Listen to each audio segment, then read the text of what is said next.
নমস্কাৰ, মই হেমন্ত কাশ্যপ। এষ্ট্ৰলাইভ অসমৰ মাহেকীয়া ৰাখিবলৈ আপোনালোক সকলোকে স্বাগতম জনালোঁ।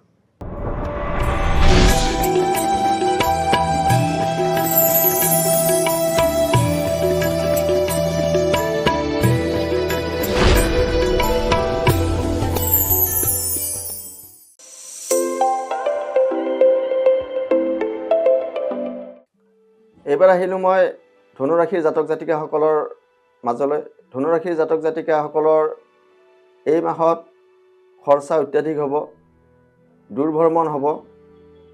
তো আপোনালোকৰ ধন টকা পইচাৰ এই মাহত খৰচাৰ বেছি আহিব। এই মাহটোত কিছুমান আপোনাৰ অপায় মংগল আহিব পাৰে, বাধা আহিব পাৰে, বাদ বিবাদ আহিব পাৰে, মামলা মোকদ্দমা আহিব পাৰে। তো এই মাহটো আপোনালোকৰ সিমান শুভ ফল প্ৰদান নহ'ব।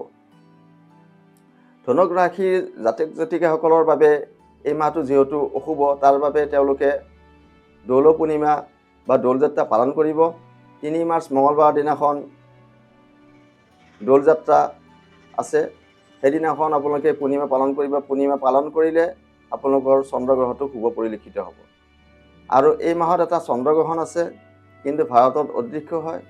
তাৰ বাবে কোনো ধৰণৰ খোৱা বোৱাত নিষেধ আৰোপ নাই।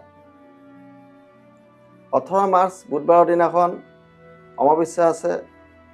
শনিৰ দশা অন্তৰ্দশা যিসকল জাতক জাতিকাৰ চলি আছে, তেওঁলোকৰ যদি অশুভ ফল প্ৰদান হৈছে, তো অমাৱস্যা নিশি পালন কৰিব। শ্ৰী শ্ৰী মা কালী মন্দিৰ দৰ্শন কৰিব। তেনে কৰিলে শনিৰ যি অশুভ দুখ, সেই দুখসমূহ খণ্ডন হ'ব। 25 মাৰ্চ বুধবাৰৰ দিনাখন শ্ৰী শ্ৰী বাসন্তী দেৱীৰ পূজা আছে।